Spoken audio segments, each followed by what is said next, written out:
Impabaya. Di matigas ang aking ulo. Iingatan ko ang aking sarili. Para maingatan ang pamilya ko. Ito ang ambag ko. Ako. Ikaw. Lahat tayo. Sama-sama nating Mayaangat ang bayan. Basta't sama-sama tayo. Sa pag-ingat buhay. Para sa ating hanap buhay. Mas hugas iwas.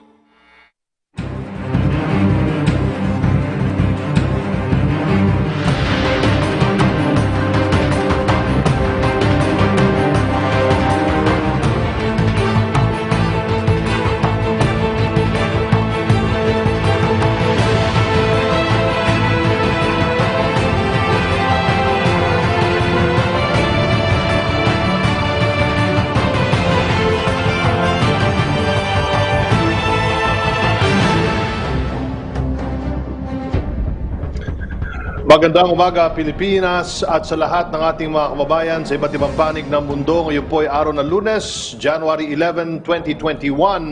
Ako po ang inyong lingkod, Secretary Martin Andanar mula sa PCOO. Magandang umaga, Rocky.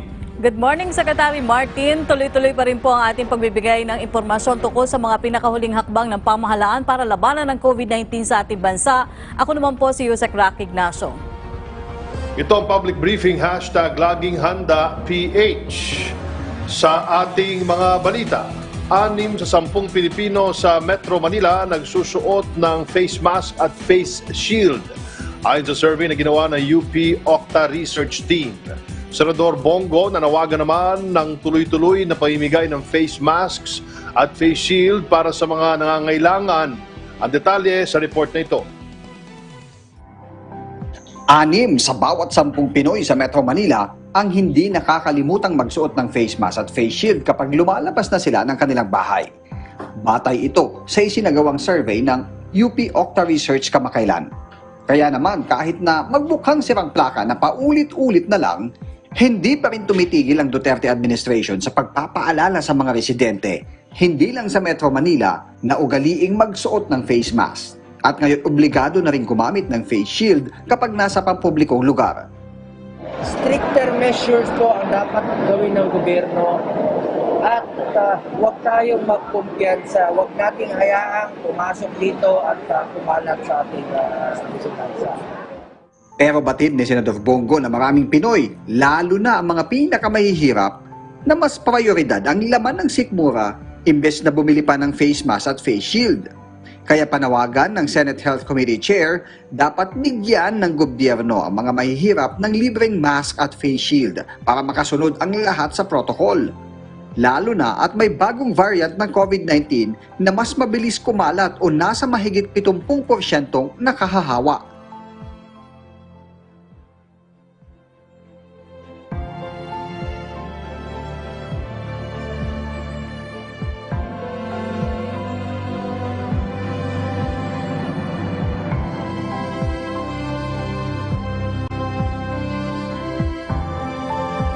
Sa tuwing binibisita ng senador ang mga nasunugan ng bahay, mga naapektuhan ng kalamidad at iba pang dumanas ng hirap sa buhay, ay kasamang pinamimigay nito ang mga face mask at face shield. Mga residente naman ng bayan ng Barobo at San Miguel sa Surigao del Sur na naapektuhan ng malawakang pagbaha, hinatiran ng tulong ng ilang ahensya ng pamahalaan at ng opisina ni Senator Bongo. Narito po ang report. Walang natira na mga gamit sa bahay ng 81 anyos na magsasakang si Guillermo Agco noong bumaha sa kanilang lugar sa Barangay Amaga, Barobo, Surigao del Sur, dulot ng Bagyong Vicky. Sa Barangay Tambis naman, ang pamilya ni Renante Alviso ay kabilang sa mga labis na naapektuhan ng pagbaha. Lahat ng mga appliances wala nang napakinabangan matapos malubog sa baha. Pero laking pasalamat nila sa mabilis na ayuda ng lokal na pamahalaan. Dinagdagan pa ng pagbisita ng outreach team ni Senador Bongo kasama ang kinatawan ng ilang ahensya ng pamahalaan. Salamat na doon ay mga kas-assistance o kanang mga bugas o dilata. Salamat kayo sa mga government agency na nagtabang sa mga. Senator Bongo, tagay salamat ani kayo sa imong kini. Salamat, Sir Bongo. Bukod sa bike na naiuwi ni Renante at grocery pack na nakuha ni Lolo Guillermo, meron pang pananghalian, medicine pack, reusable mask kasama ng face shield ang natanggap ng kabuang 500 residente ng bayan ng Barobo, habang may ilan namang nag-uwi ng tablets at bagong sapatos. Kaya naman ang kanilang mayor lubos ang pasasalamat at may hirit pa siya kay Senador Go. Ang problema lang namin kasi may isang tulay doon sa Tambes, no? Which is the Napulto talaga totally washed out. So now I am looking for a budget or asking the President to provide us. Nagkausap na rin anya sila ni Senador Go at pinoproseso na ang mga dokumentong kailangan para sa pag-aayos ng nasirang tulay.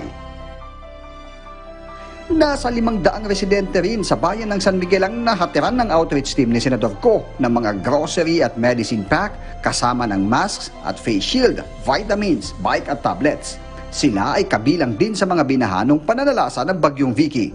Ikaw pagayod ang nakasiningod sa amo nga nina man mutabang nan kuan hinabang nga di sa amo.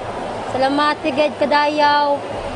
Serbong sana hatagan pa ko ng Ginoo na dako pa na kinabuhi. Amo dito ako kalaong salamati gayon serbong.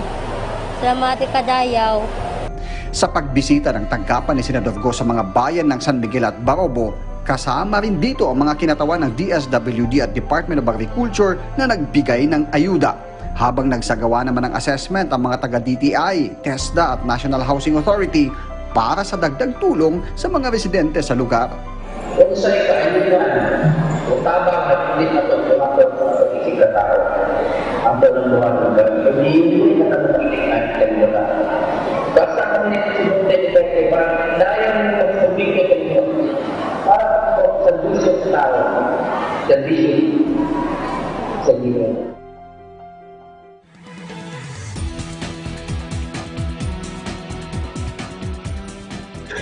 Sa Cavite naman, mga naging biktima ng sunog sa Bacoor City, pagpasok pa lang ng bagong taon, nakatanggap rin ng assistance mula sa pamahalaan. Narito po ang report. Kapapasok pa lang ng bagong taon, sinalubong na ng matinding dagok ang ilang residente sa Barangay Salinas 1, Bacoor City, Cavite nang sumiklab ang sunog 2 nitong Enero. Mabilis na kumalat ang apoy, kaya nang maapula, 15 pamilyang nawala ng matitirhan na pansamantalang tumutuloy ngayon sa evacuation center sa Salinas 1 Elementary School. Kasama ni Lola Flor de Lisa Lustre ang mga anak at mga apo sa evacuation center. Nalaking tuwa nang dumating ang outreach team ni Senador Bongo para maghatid ng tulong. Nagustuhan ko po ang kapatagaran ni Bongo. Idol ko po siya. Si Presidente Duterte. Kasi maganda ang patakaran nila. Maraming pong salamat. Araw-araw nakakain kami ng masagana. Sobra-sobra ang pagkaon sa akong mga apo kasama ko at saka ang mga anak ko. Maraming salamat. Senador Go at Presidente Duterte. Bukod sa mga pagkain at grocery pack na pinamigay ng tanggapan ni Senador Go, may kasama ding vitamins, mask at face shield, sapatos, bike at tablets. Bagamat walang nasaktan sa insidente, pinaalalahanan sila ng senador na huwag magatubiling lumapit sa malasakit center sa kanilang lugar kung may medikal na pangangailangan. Namahagi naman ang cash assistance ang DSWD sa mga nasunugan, habang livelihood assistance naman ang ibibigay ng DTI at housing assistance mula sa NHA kapag nakumpleto ng assessment sa mga benepisyaryo. Kaya habang nasa evacuation center pa sila, pinaalalahanan sila ng senador na sundin ang mga health protocol na pinatutupad para hindi mahawa ng COVID-19. Sumunod muna tayo sa gobyerno, hugas ng kamay, social distancing. Huwag ko kayo mag-alala mga kababayan ko dyan sa Bacoor. Pag meron akong safe na vaccine, unahin po namin ni Pangulong Duterte lahat po na mahihirap. Unahin po namin kayo dyan sa Bacoor. Hindi kayo mahuhulit po.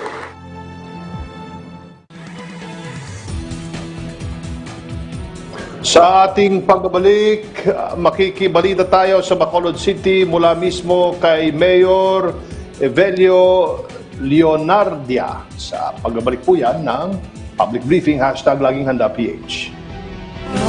Kaya natin to. Kaya natin to.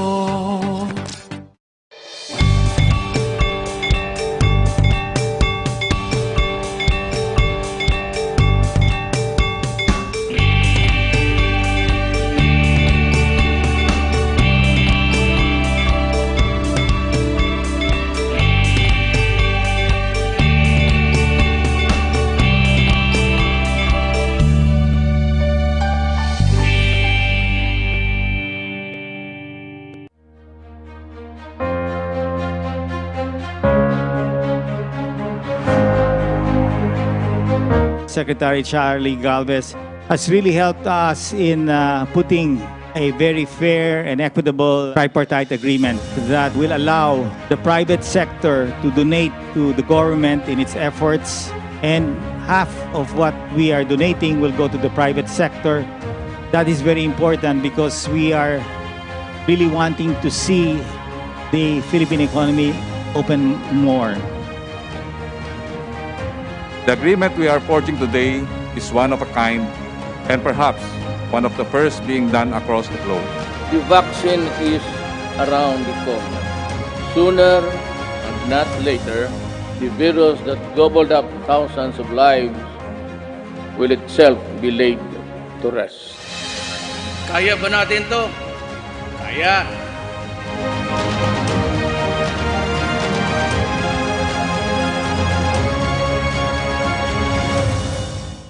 Para sa mga nais magpa-swab test sa Philippine Red Cross, narito ang mga hakbang para kayo ay makapag-book ng inyong RT-PCR test online. Para makapag-schedule, puntahan lamang ang book.redcross1158.com at i-click ang Book a Swab. Piliin ang araw at oras ng inyong RT-PCR test at i-click ang Book Now upang maidagdag ang appointment sa inyong card. Muling silipin ang mga items sa inyong card. I-click ang checkout at i-review ng mabuti ang mga inilagay na detalye.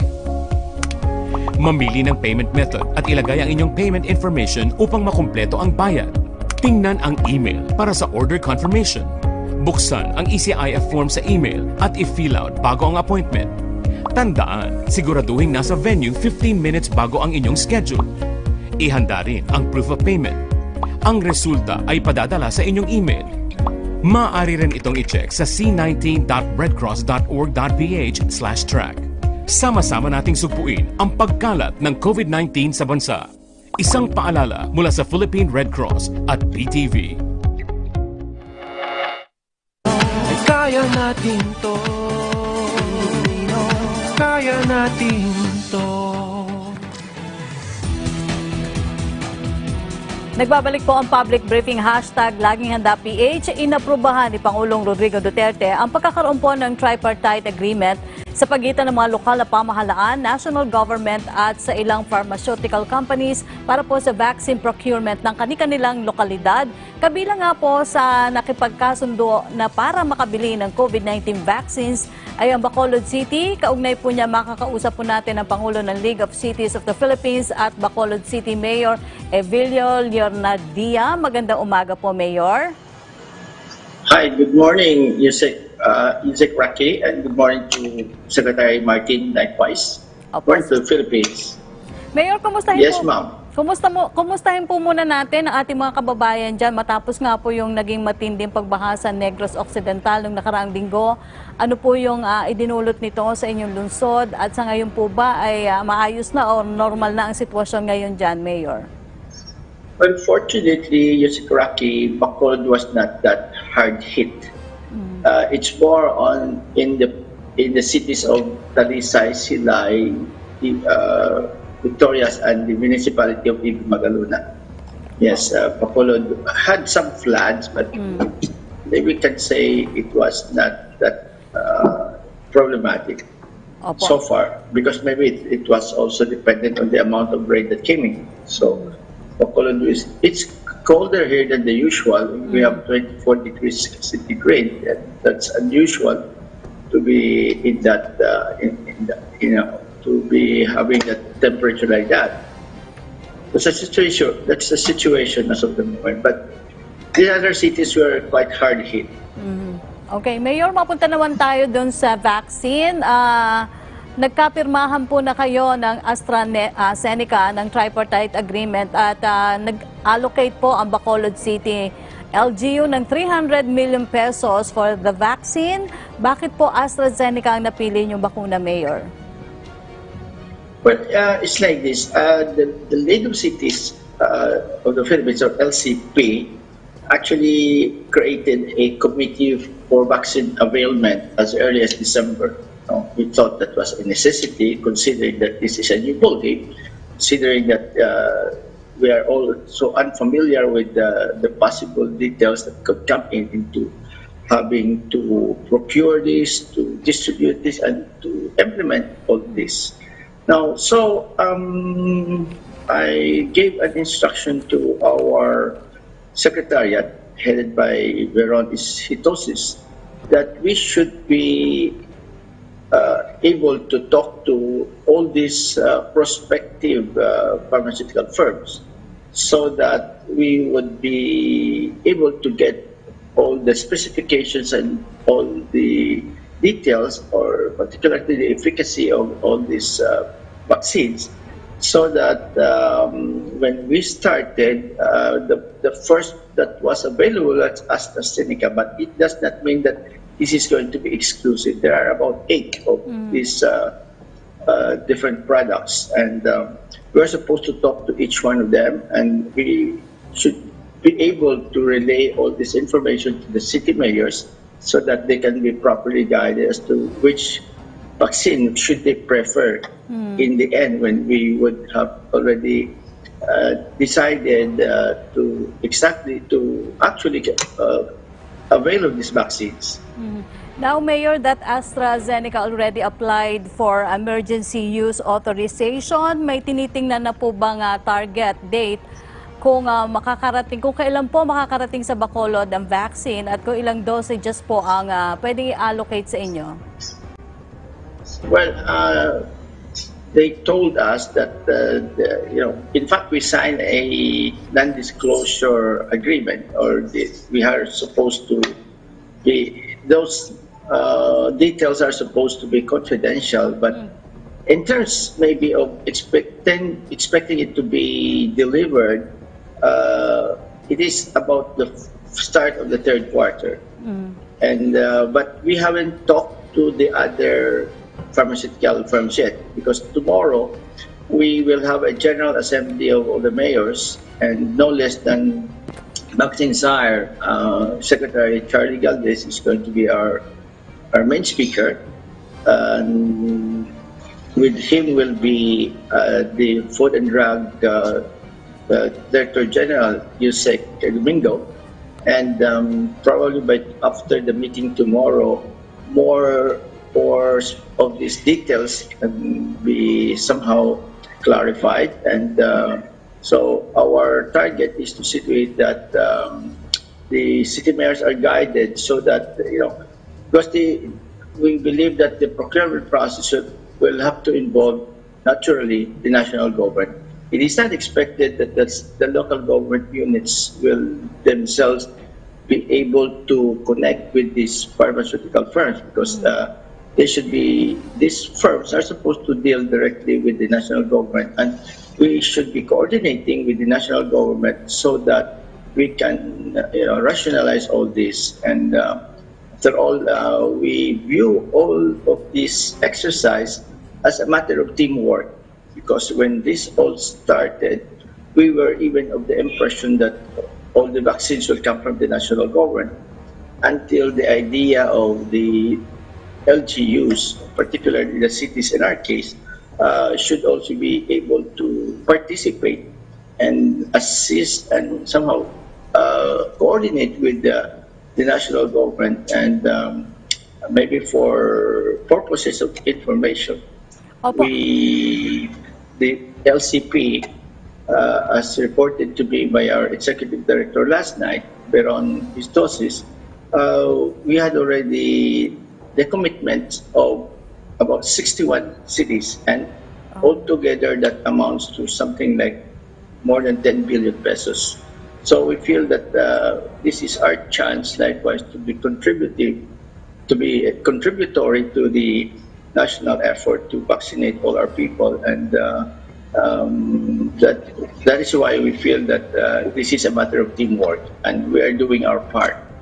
Opo. Mayor, specific to Bacolod City naman po, you allocated po ba na 300 million pesos sa budget? Saan daw po kukunin ang budget na ito, or magkakaroon o napag-usapan po ba yung budget realigning na gagawin ng LGU? We have savings, and fortunately for us, we're ready with that money. And of course, where we are concerned we believe that it is our commitment and it is our policy to see to it that when the health and lives of our people are concerned, the policy is, the battle cry is go for broke. So that might mean scraping the bottom of our resources, but aside from the savings that we had allocated for this, we are committed that if push comes to shove, we're willing to realign, revert, or augment any and all items in our budget that if the need arises, we will scrape bottom. Pero Mayor, ilang katao po yung tina-target na mabakunahan sa inyong syudad? May priority list din ba na uunahin ng LGU or free for all po ang vaccine? Well, as of the moment, of course, para sa amin, the dream is to vaccinate everybody. But when you're talking of Bacolod City, for example, you're talking of 613,996. Well, whether that is realistic or not, I doubt so. So, on the basis of the initial advices that we're getting, they told us that about 80% is already good for herd immunity, or even as low as 70%. So, approximately, we are supposed to target a little bit less than 400,000. And that is just an initial target. We believe, though, that if circumstances will allow us, particularly our financial resources will be enough, then we would like to have everybody as possible to be vaccinated in Bacolod. But Mayor, may pag-iimbakan po ba ng bakuna dyan sa Bacolod? Ito po ba ay rerentahan din ng LGU? The what, please? Yung, you said correctly. What was that again? Sorry. Kung meron po kayong tamang storage o pag-iimbakan po ng bakuna dyan sa Bacolod at kung wala po, kayo po ba ay magre-renta rin? Well, in terms of some vaccine, that seems not to be a problem because the requirement is just a low of something like 2 to 8 degrees centigrade. But there are brands which may require us to store it in a much different, temperature basis. And so, if we're talking of the minus 70 degrees facility, we are asking our League of City Secretariat to survey on this because we do not have that facility, and probably almost everybody outside of Metro Manila most likely would not have that kind of facility. So that is also something for the marketing strategies of all these vaccine firms to check on how will this be made available for all of us all over outside of Metro Manila. You're here in Metro Manila, medyo mababa po yung confidence ng mga tao na magpa-vaccine o magpapabakuna. Diyan po sa inyo, kumusta po yung pagtanggap ng inyong constituents based po sa information drive na ginagawa nyo tungkol sa vaccination program? Majority po ba gusto magpabakuna or may nag-express ng doubt or nag-aalinlangan po? Secretly, we believe that orientation or that attitude seems to be universal because not just in the Philippines, not just in Bacolod, I believe even in the USA that is a problem in an extent. However, we are confident that once we would have intensified the vaccination and the education information campaign, and it looks like most of these people in our informal stories are of that wait and see attitude because they do not want to be the first line. They would want to be, they are interested, but of course, given the past experiences of our people in vaccination, I think that is quite understandable. But we feel that what I had been using as my campaign in the media is that the experience we were told of a Bacolod nun who was one of the first to be vaccinated in Canada. And so when she was asked, what made you decide? Because she admitted that they were also apprehensive, telling us that story that when they were brought to the vaccination center, they were in one bus, they were also silent because they were also quiet because they were all praying. Because of course, that is quite expected and understandable. But in the end, she said that it was a choice between COVID and vaccination, and they concluded that COVID is more dangerous than vaccination. That's why they decided to vaccinate. That is the kind of campaign that we will be using here in Bacolod City. Okay, Mayor, parting message na lang po para sa inyong mga kababayan dyan sa Bacolod City.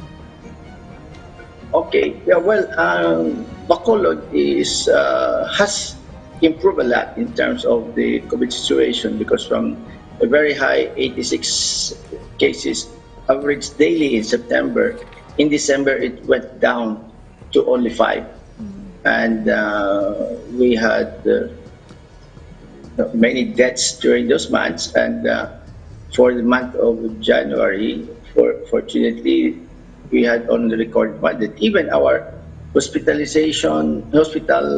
utilization rate, which was almost 100% before, has gone down now to only 28%. And our active cases as of today, from what used to be the high 1,400, it is now only 55. So I would like to take this opportunity to thank President Duterte once again, together with Senator Bongo, for the quick response that they gave us when we had when we were at the height of our problem. So together with the General Mel Feliciano, Secretary Simato, Secretary Dino, and of course Secretary Galvez, Secretary Dizon, the national government had been a very big help to us here in Bacolod, and so we would like to thank them for that. But in addition to that, Bacolod is very much a part or an active participant in this attempt to be in team play with the national government, and we believe that this is all about teamwork. And we would like to see the principle of the allocative efficiency, or meaning the optimal distribution of goods and services to the consumers in terms of their preferences, which is a principle being fed to us by our Executive Director, Gerard Stotis.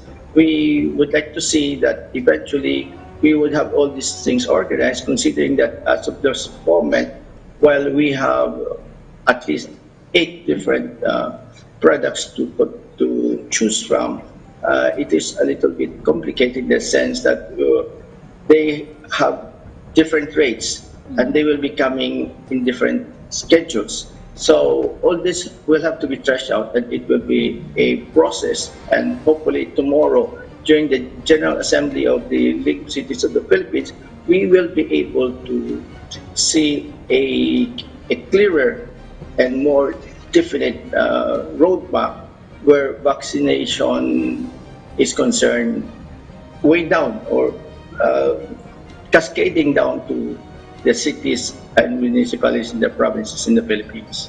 Okay. Thank you very much, Mayor Evilio Leonardia mula po sa Bacolod City. Stay safe, Mayor. Thank you so much, Isaac Rocky. You too, and Secretary Martin. Please stay safe. We need you. Thank you. Thank you. Samantala, sa patuloy namang pagpapalakas ng COVID-19 testing capacity ng bansa ay naprubahan nga ng Department of Health ang pooled RT-PCR test base na rin sa pag-aaral na ginawa ng RITM kasama ng ilang pang eksperto sa bansa at sa suporta na rin ng Go Negosyo. Dahil dyan, makakapanayam natin ang Go Negosyo Founder at Presidential Advisor for Entrepreneurship, Secretary Joey Concepcion. Magandang umaga po at welcome back to the public briefing.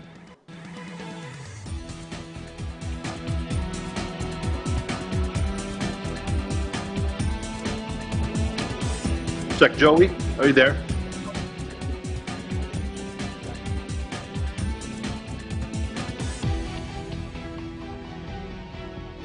Balikan natin si Sec Joey. Back to you, Rocky. Okay, Secretary. Mayor, samantala, kumustahin naman po na natin ang mga kaganapan sa ibang mga lugar natin sa bansa? Or babalikan na po na, nasa linya na po ba ng ating komunikasyon si Secretary Concepcion? Okay. Samantala, puntahan naman po natin ang iba pang mga balita mula sa ating mga bahagi ng ating bansa. Kasama natin ang Philippine Broadcasting Service. Yahatid po yan ni John Mogol ng PBS Radyo Pilipinas. John? Magandang tanghali po, Yusek Rocky at Sec Martin sa ating mga balita. Naga City Mayor Nelson Ligacion humarap sa media kanina para ihayag ang balak ng lokal na pamahalaan na maglaan ng pondo para makabili ng COVID-19 vaccine. Mula RP Naga, magbabalita si Jane Betito. COVID Radio. Hashtag Laging Handa Radyo Pilipinas Special Coverage. 50 milyong piso inilaan ng pamahalang lokal ng lungsod ng Naga upang makabili ng COVID-19 vaccines. Ito ang inihayag ni Naga City Mayor Nelson Ligacion sa isang press conference kanina. Ayon sa alkalde, 3 bagay ang kinonsidera sa pagpili ng bakuna. Una ang halaga, pangalawa efficacy, at pangatlo ang availability. Napili ang Oxford AstraZeneca galing sa United Kingdom na nagkakahalaga lamang ng 610 pesos na para nasa 2 dose ng bakuna. Sinabi pa ng alkalde na ubos kun ubos, gabos kun gabos, o kaya lahat ng populasyon ng lungsod na umaabot sa 224,000 ang babakunahan, bagamat uunahin ang 37% ng populasyon na kinabibilangan ng mga frontliners, health workers at mga ang edad ay simula 30 hanggang 59 na taong gulang. Ipinaliwanag ng alkalde na dahil ito sa data na mas marami ang nahahawa at namamatay sa COVID-19 sa lungsod na kasama sa naturang age bracket. Inaasang masisimulan ang vaccination sa Naga City sa huling bahagi ng kasalukuyang taon. Hali sa Naga City, Camarines Sur, Jane Betito, Radyo Pilipinas. Samantala, Yusek, ang lokal ng pamahalaan ng Maasin sa Southern Leyte naglaan na rin ng pondo para sa pagbili ng COVID-19 vaccines. Narito ang balita ni Dalia Abiera Orit ng RP Sogod. COVID Radio. Hashtag Laging Handa Radyo Pilipinas Special Coverage. Katulad ng ibang LGU sa Eastern Visayas, naglaan na rin ang City Government of Maasin ng pondo pambili ng bakuna kontra COVID-19. Ito ang inanunsyo ni Maasin Mayor National Nico Mercado. Ayon sa opisyal, tinatayang nasa 15 million pesos ang inisyal na budget para sa mahigit 90,000 na residenteng target na mabakunahan. Dagdag pa, nakipag-ugnayan anya sila kay Vaccine Czar Secretary Carlito Galvez Jr. para sa pagpapatupad ng vaccination program. Prioridad din nilang mabigyan ng bakuna ang kanilang mga senior citizens at healthcare workers. Sa ngayon ay hindi pa tiniyak ng alkalde kung anong brand ng bakuna ang kanilang bibilhin dahil hinihintay pa nito ang guidelines mula sa national government. Ngunit, siniguro niya na makikipagtulungan ng LGU sa National Interagency Task Force para sa pagbili ng mga safe, approved at clinically tested vaccines. Samantala, kinumpirma rin ni Southern Leyte Governor Damian Mercado na may ilalaan ding pondo ang probinsya para sa mga bakuna kontra COVID-19. Sa Eastern Visayas, napag-alaman na ang Eastern Samar ang may pinakamalaking inilaan na pondo sa vaccines na umabot sa 500 million pesos. Sinundan ito ng Ormoc City, 350 million, Leyte Province at Tacloban City, tig 50 million, Borongan, 35 million at Northern Samar, 10 million pesos. Gikan sa Sogod, Southern Leyte, Dalia Abiara Orit, Radyo Pilipinas. Yusek Rocky, yan ang ilan sa mga balita mula po sa iba't ibang panig ng ating bansa. Balik sa inyo sa studio.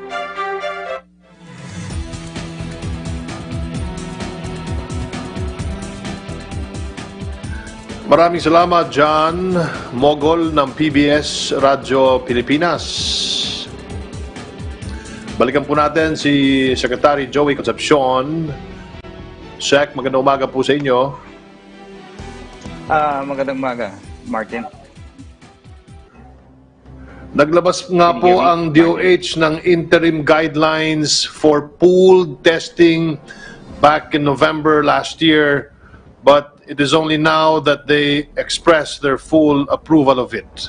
Pwede niyo po bang ipaliwanag sa amin kung paano ba ginagawa itong pooled testing at paano makikinabang ang mga tao, employer at pamahalaan kung ito ang susunding uri ng testing? So, ang nangyari dito, natapos yung research 4 months ago, at ang nangyari dito, pools of 5 ang pwedeng gamitin. In other words, 5 people to isang test kit.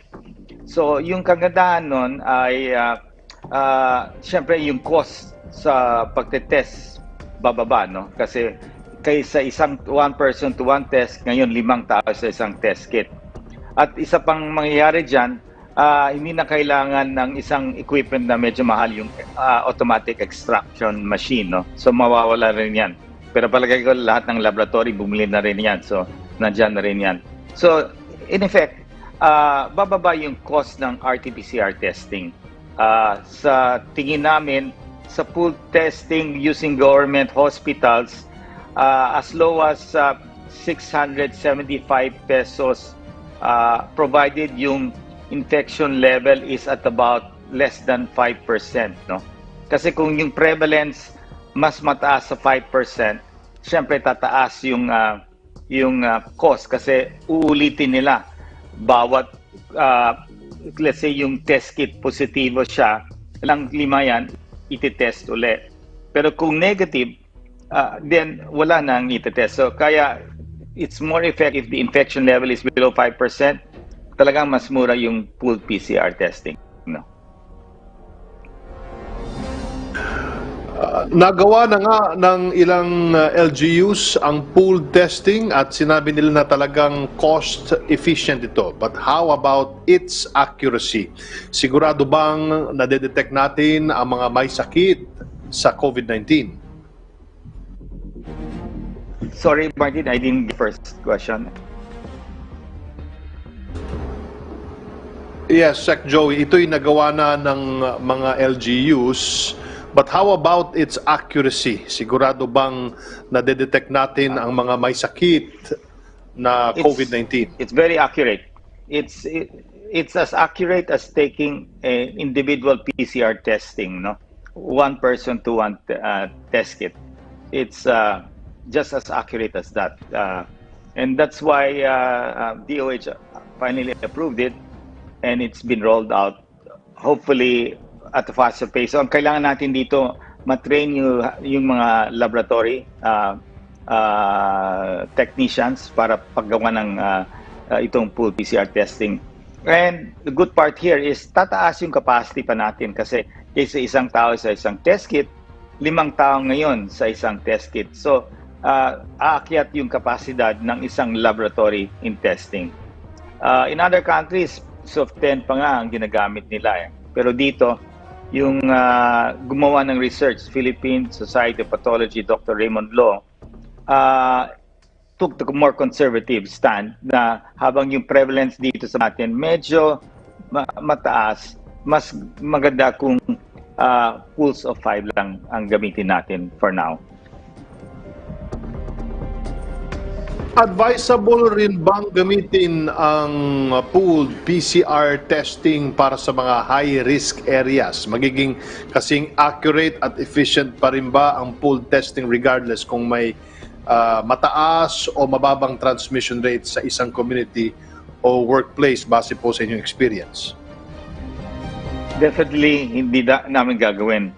Nakita namin sa nung about 4 months ago sa Makati, medyo mataas sila nung panahon na yan, hindi umabra, lumampas pa sa budget namin ang cost. So, pag yung prevalence above 10%, hindi pwedeng gawin, no? So, only below 5% is the most economical. At sa nakikita natin, pati yung Makati at yung ibang lugar ngayon, medyo mababa yung prevalence. So sa tingin namin, kaya na ang gawin ng pooled PCR testing. Dito sa mga BPO, yan talagang mababa, no? Below 3%. So yan ang ginagawa. Yung sa kumpanya namin, sinubukan namin dyan at nakita namin ang bilis at mas mura. Since ang prevalence sa pabrika namin, halos 1.5%, talagang 600 plus pesos lang ang binayaran namin dito sa pooled PCR testing. So talagang mas mura siya, no, kung mababa yung prevalence. Does this mean na ito na ang magiging standard testing na gagawin sa mga low-risk areas sa bansa? I think dapat pag nakita nila and they can do what they call a preliminary study, no? I-test nila muna siguro groups of about 100 to check kung even use of an muna para makita nila yung, and kung mababa, just do it. Masasave nyo dyan yung capacity, yung test kits yung masasave nyo. So marami on that, Sec Mark, we are now asking the same group to use saliva instead of nasal swab, no?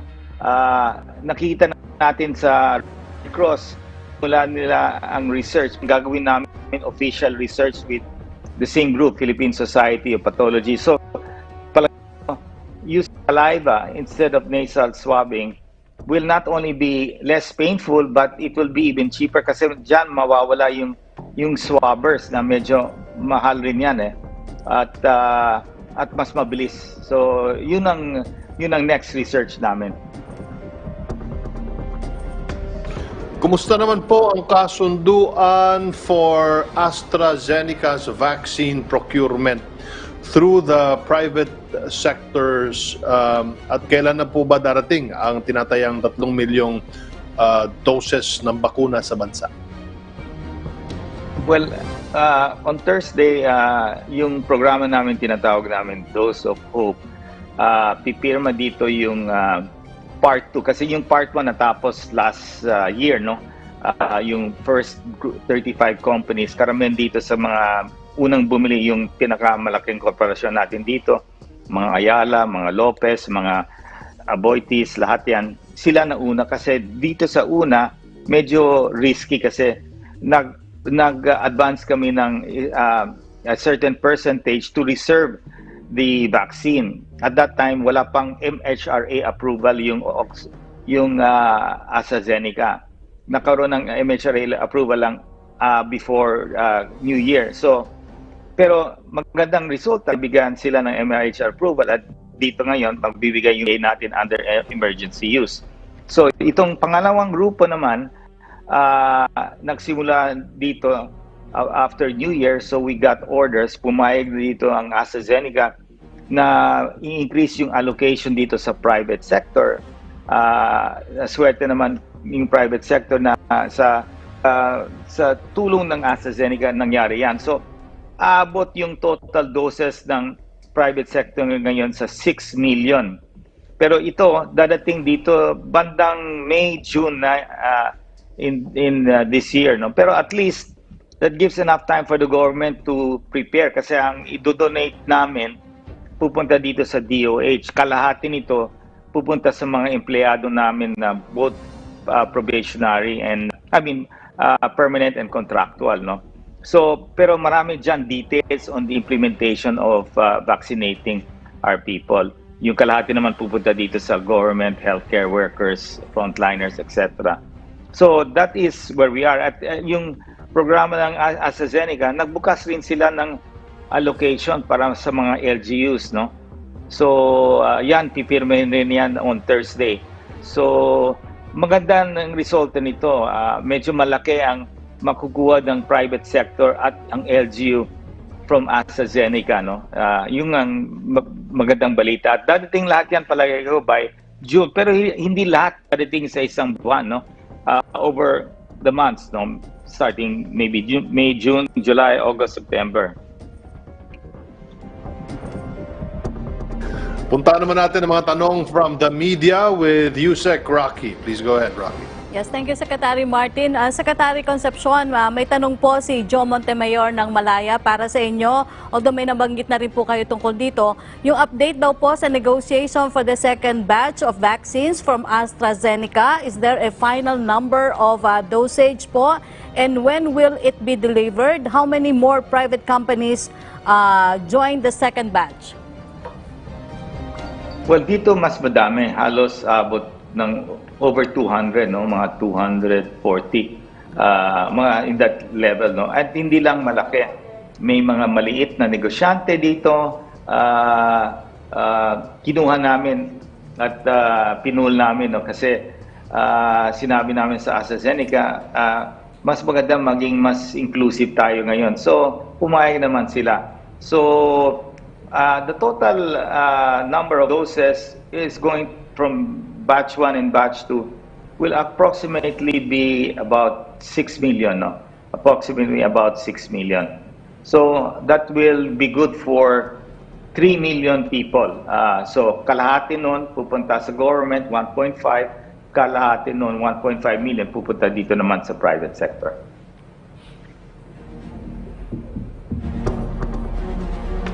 Secretary, any parting words na lang po para sa ating mga viewers ngayong umaga? Well, sa tingin natin, Sec Martin, the most important thing is tuloy natin yung safe distancing health protocols ng wearing of mask and wearing of face shields. Pero para talagang sugpuin natin itong virus, yung vaccine talaga, yun ang solution natin. Yun ang nuclear warhead natin para talagang mabuhay uli ang mga negosyante. Yung health na risk natin talagang will go down and siguro naman ma-eradicate itong virus. So talagang the focus right now of the private sector is to help the government sa vaccine. And I'm glad and I'd like to thank AstraZeneca for really helping the Filipino people. No, they've gone all their way to really try to maximize the vaccines to come to the Philippines. Kahit itong order na to medyo lumampas na sa pagbibigay ng MRH, no? Ibig sabihin nun, yung mga ibang bansa na malaki na may pera, nag-bet sila, nag-deposit sila maaga pa. So nag-risk sila. Pero sa Pilipinas, halos tayo dito lang tayo nag-order. Naswerte rin tayo na they got their MHRA approval. So, and ASTA lived up to keeping the allocation. So, aabot dito mga 16 million pipirmihin dito sa Ontario. So, magandang balita yan. But that is still not enough. No? We need to 70 to 80% of our population para talagang subuin natin yung virus at para rin natin sa ekonomiya at yung mga maliit na negosyante mabubuhay uli, no? Maraming salamat po, Secretary Joey Concepcion. Stay safe po kayo, sir. Salamat. Samantala, balita naman po mula sa Cordillera, Mayor Benjamin Magalong muling nanawagan sa pakikipagtulungan ng publiko sa medical practitioners at health experts sa Baguio City. COVID-related deaths sa syudad tumaas ng 40%. May report si Florence Paitocan. Florence? Magandang umaga, Yusek Rocky. Hiniling ni Mayor Benjamin Magalong sa publiko ang pagtutulungan ng mga private medical practitioners at mga health experts dito sa lungsod upang malutas ang pagdami ng COVID o coronavirus-related disease o COVID-19 related deaths dito sa lungsod. Inatasan niya ang mga kinaukulan na maghanap ng paraan upang mapigilang madagdagan ang bilang ng mga nasasawi dahil sa virus. Iginiit niya na nakakaalarma ang 40% na pagtaas ng bilang ng COVID-related deaths sa halos isang buwan na dapat pagtuunan ng pansin ng mga health authorities upang mahanapan ng solusyon. Sa ulat ni City Health Officer Dr. Rowena Galpo, umabot na sa 71 ang bilang ng COVID-19 related deaths dito sa lungsod noong January 5 ngayong taon mula sa 48 deaths na na naitala noong December 14 ng nakaraang taon o average na 1 death a day sa nakalipas na 3 linggo. Karamihan sa mga huling nasawi ay naideklarang dead on arrival o huli na ng maisugod sa ospital kung saan karamihan din ay mga senior citizens na may pre-existing illness tulad ng hypertension at diabetes.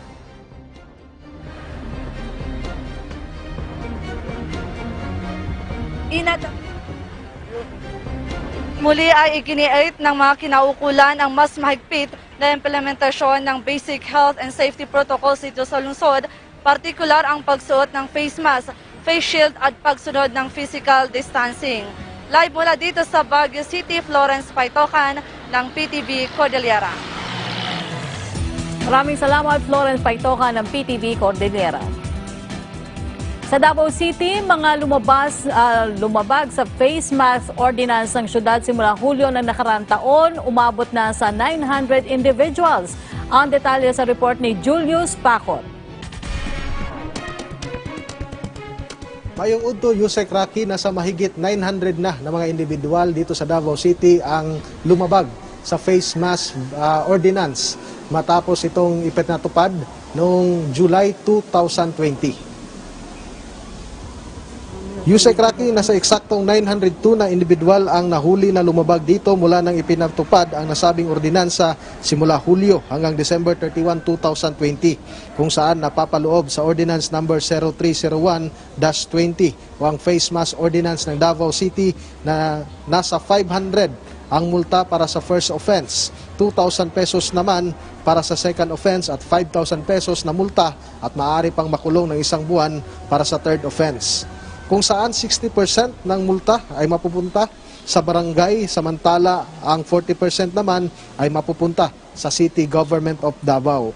Inaasahan naman ng mga opisyal ng lungsod na ang mapupunta na bahagi ng barangay sa nasabing multa ay ibibili nila o gagamitin nila na pagbili ng Personal Protective Equipment o PPE para sa kanilang mga functionaries. Sa kabuuan ay nasa 451,000 pesos na multa ang nakolekta ng City Treasurer's Office ng Davao City mula sa mga violators ng nasabing ordinansa.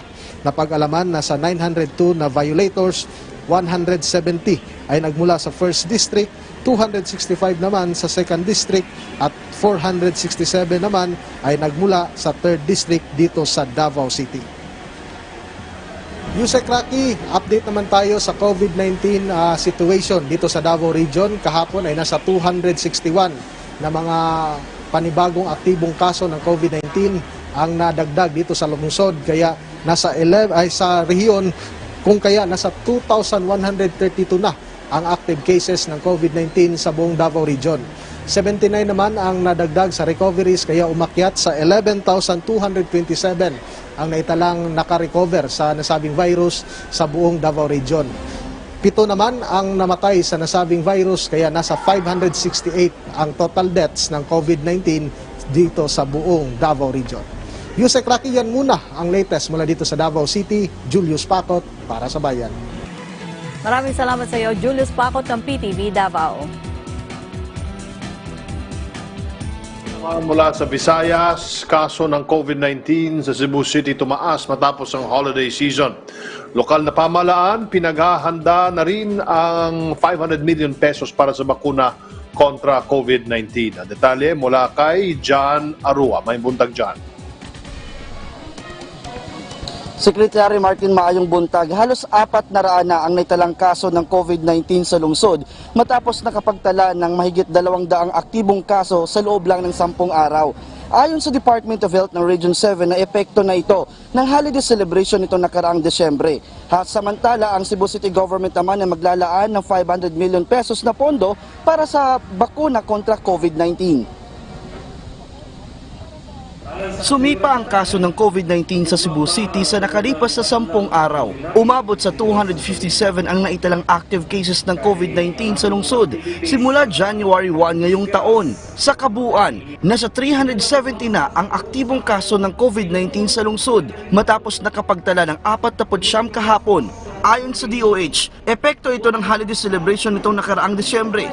Ikinababahala rin ng kagawaran ang posibleng pagtaas ng kaso ngayong pista ng Santo Niño, kung saan libo-libo mga deboto ang dumadagsa sa mga aktibidad ng simbahan. We need to be more mindful and to be, dapat tutukan natin. We have to be very, very careful. Nakipag-ugnayan na rin ang Cebu City Government kay Secretary Carlito Galvez Jr. na siyang itinalagang vaccine czar ng COVID-19 para sa planong pagbili ng lungsod sa bakuna, kung saan aabot sa 500 million pesos ang pondong ilalaan ng Cebu City Government. Akong giibutang sa annual investment plan is 500 million. But in my conversation with Secretary Galvez, he told me that Cebu City is one of the priorities. Sa kabila ng pagtaas muli ng kaso ng COVID-19 sa Cebu City, paulit-ulit na panawagan ng pamahalaan sa publiko na huwag maging kampante at sumunod sa panuntunan.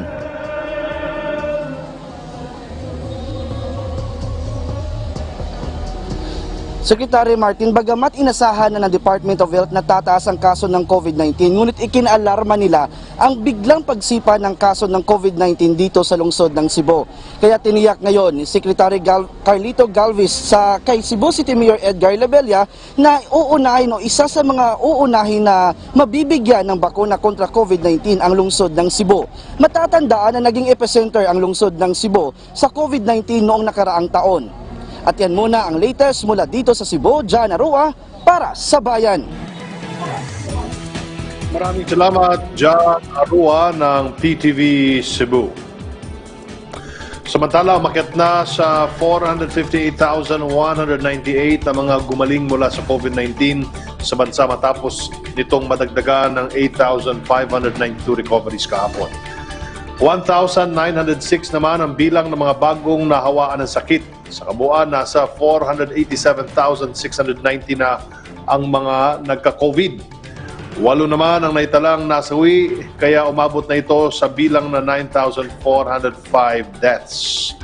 Simula pa noong January 4 ay sunod-sunod na ang naging pagtaas ng COVID-19 sa bansa. Bagamat buwaba ng bagya, ang reported cases kahapon kung inhahambing na sinundan itong araw, nanatili pa rin itong mas mataas sa 1,900.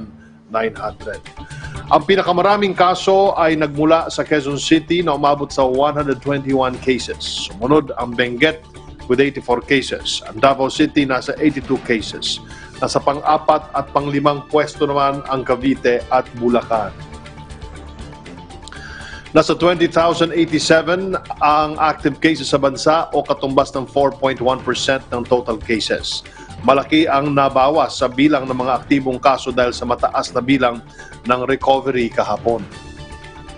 Sa bilang na ito, 83% ay mild cases lamang, 5.8% ang asymptomatic, 6.8% ang nasa critical na kondisyon, 3.7% ang severe, samantalang 0.63% naman ang moderate cases. Paalala pong muli, hindi pa po tayo tapos sa laban kontra COVID-19. Ipagpatuloy po natin ang tamang pagsusuot ng face mask at full coverage na face shield. Iwasan din po ang mga kumpulan ng tao. Napatunayan na pong mabisang paraan ng mga nabanggit na safety protocols para hindi po tayo mahawa o makahawa ng sakit. Para po sa inyong mga katanungan at concerns tungkol sa COVID-19, maaari niyo pong i-dial ang 02894-COVID o kaya ay 02894-26843. Para naman po sa mga PLDT Smart Sun at TNT subscribers, i-dial ang 1555. Patuloy rin kayong makibalita sa mga pinagkakatiwalaang sources ng impormasyon tungkol sa COVID-19. Maaari niyong bisitahin ang covid19.gov.ph. Maraming salamat sa ating mga partner agency para sa kanilang suporta sa ating programa at maging kapisanan ng mga broadcaster ng Pilipinas. Salamat din sa Philippine Sign Language Access Team for COVID-19. Mabuhay po kayo. At dyan po nagtatapos ang ating programa sa araw na ito. Ako inyong lingkod, Secretary Martin Andanar ng PCOO. Ako naman po si Yusek Rocky Ignacio. Hanggang bukas pong muli dito sa Public Briefing, #LagingHandaPH. Kaya natin to, kaya natin to.